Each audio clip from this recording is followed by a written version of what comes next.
Good morning students, I am Brajesh Singh Chauhan, your English teacher.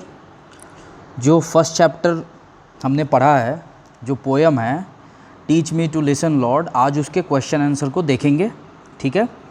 और question answer को समझते हुए करने का प्रयास करेंगे। All together there are 7 questions, ठीक है ना।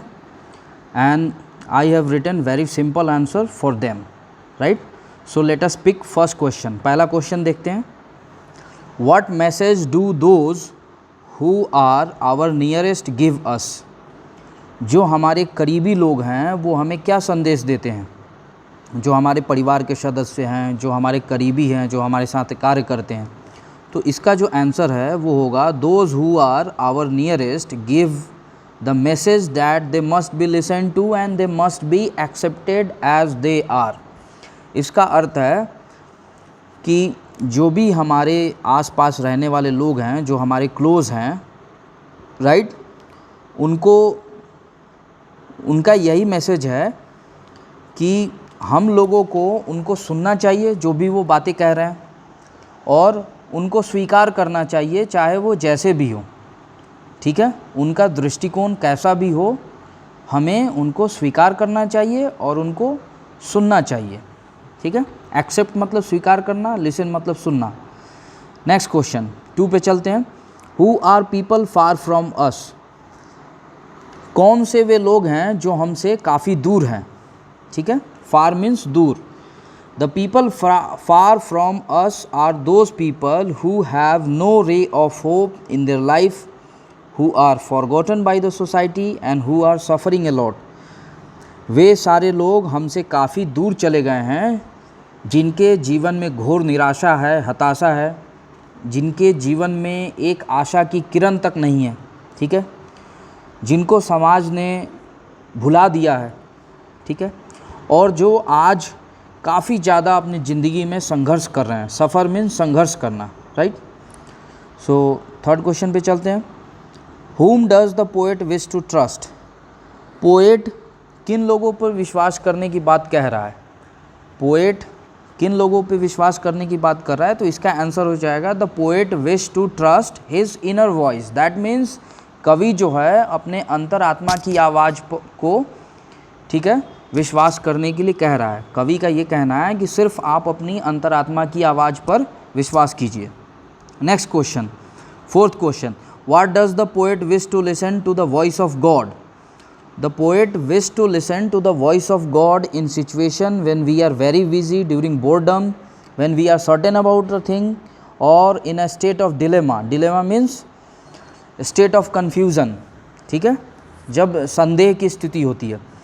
तो यहाँ पे कवि ये कह रहा है कि हमें ईश्वर की आवाज़ को कब सुननी चाहिए, कब हमें लगता है कि हमें ईश्वर की आवाज़ को सुननी चाहिए।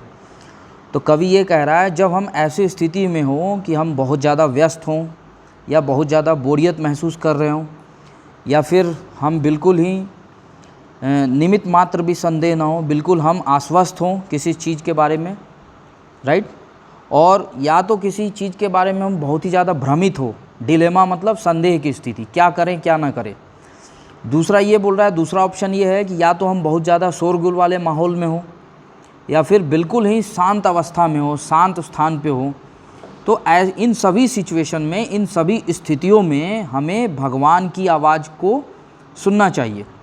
Next question, question number 5। What do you suppose the hopeless, the forgotten and the anguished want to tell us. Hopeless मतलब हताश, फॉरगॉटन मतलब जो लोग भुला दिए गए हैं, एंग्विश्ड का अर्थ है यहाँ पे जो लोग बहुत ही ज़्यादा दुखी हैं, ठीक है, संघर्ष कर रहे हैं। The hopeless, the forgotten and the anguished want to tell us to give them our sympathy, love and care. तो यहाँ पे ये सारे जो 3 तरह के लोग हैं उनका यही मानना है, ये यही कहना चाहते हैं, ये तीन प्रकार के जो लोग हैं, कि हम लोग उनको सिंपैथी का अर्थ हो गया सहानुभूति, राइट। लव का अर्थ हो गया प्रेम। केयर का मतलब हो गया, केयर का अर्थ क्या होता है, किसी के लिए केयर करते हैं हम, राइट, किसी की देखभाल करते हैं, कि भावना जो होती है उसको केयर कहते हैं, केयरिंग एटीट्यूड। तो ये तीनों प्रकार के लोग हमसे ये तीनों चीज़ों की अपेक्षा करते हैं कि हम लोग उनको सहानुभूति से देखें, प्रेम की दृष्टि से देखें, उनके लिए केयर करें, right. Number 6, how could listening to one's inner voice be helpful. अपनी अंतर आत्मा की आवाज़ को सुनना कितना सहायक है, कितना हेल्पफुल हो सकता है ये। तो it could be helpful in making us less afraid as well as it can provide a proper guidance to. ठीक है, तो अगर हम अपनी आत्मा की आवाज़ को सुनते हैं तो यह हमें निर्भय निडर, ठीक है, निर्भय निडर बनने में क्या करेगा, मदद करेगा, और ये हमें एक सही दृष्टिकोण भी प्रोवाइड करेगा, right. Number 7, what is the overall mood of the poem. Overall mood का इन द सेंस है कि कविता का थीम क्या है, ओवरऑल मूड क्या है, कंक्लूजन क्या आ रहा है। तो overall mood of the poem is that we should spread love, care, devotion and sympathy to mankind and to God. Theme poem का यही है कि हम लोगों को, हम मनुष्यों को, मनुष्य जाति में दूसरे मनुष्यों के साथ प्रेम, समर्पण, ठीक है, केयर, देखभाल और सहानुभूति, राइट, इन सब की भावना से एक दूसरे के साथ मिल कर के रहना चाहिए। भगवान के प्रति भी हमारा समर्पण होना चाहिए, प्रेम होना चाहिए, राइट। तभी हम इस ज़िंदगी में मोक्ष को प्राप्त कर सकते हैं। Thank you. आई होप आपको समझ आया होगा। आप स्क्रीनशॉट्स, जैसे जैसे मैंने वीडियो में क्वेश्चन आंसर को डिस्कस किया, आप चाहें तो स्क्रीनशॉट ले करके और स्क्रीनशॉट्स को कंसल्ट करके आप अपने क्वेश्चन आंसर को नोट कर सकते हैं, या फिर while the video is going on, while the video is playing, you can also write। ठीक है, थैंक यू बच्चों।